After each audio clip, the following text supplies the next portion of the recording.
ॐ धयच्चित्तो सरोजस्तं सुखासीनं कृपामयीं प्रसन्नवदनं देवीं দ্বিভুজং স্থিরলোচনম। নমস্কার। আমরা যা করি তার ফল আমাদের ভোগ করতেই হয়।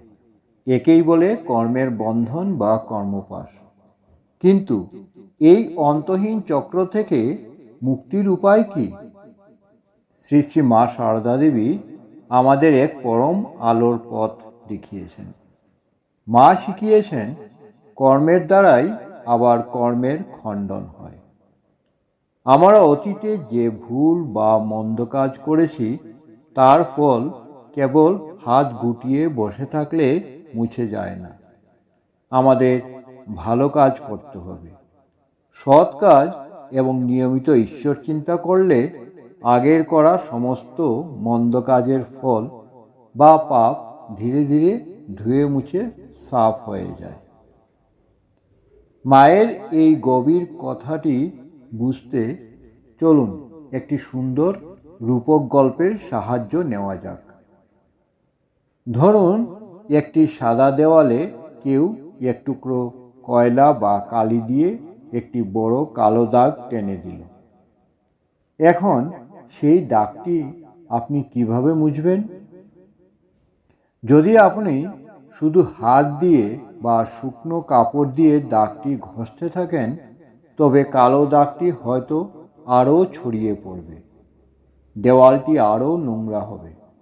কিন্তু একজন বুদ্ধিমান মানুষ কি করবেন? তিনি একটি সাদা চক বা চুন নিয়ে সেই কালো দাগটির উপর বারবার ঘষতে থাকবেন। এক সময় দেখা যাবে চকের সাদা গুঁড়োর নিচে সেই কালো দাগটি সম্পূর্ণ ঢাকা পড়ে গেছে এবং দেওয়ালটি আবার আগের মতো উজ্জ্বল হয়ে উঠেছে।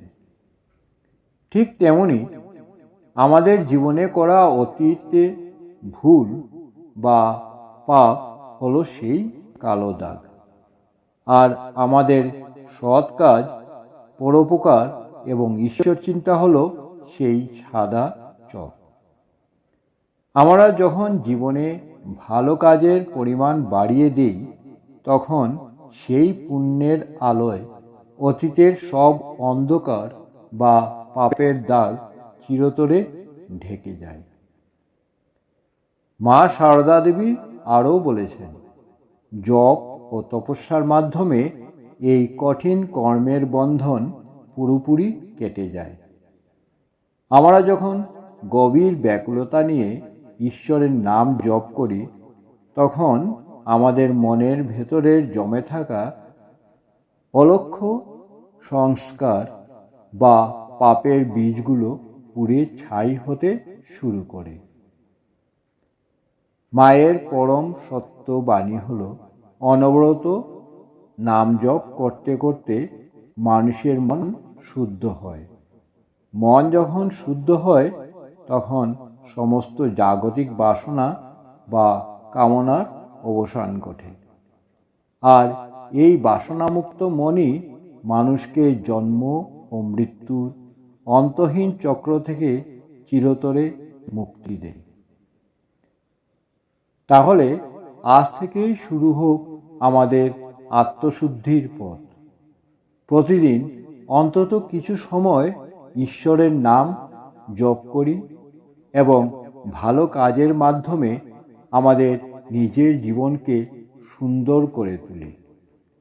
মায়ের এই অমৃত বাণী আপনাদের ভালো লাগলে ভিডিওটি লাইক ও শেয়ার করুন।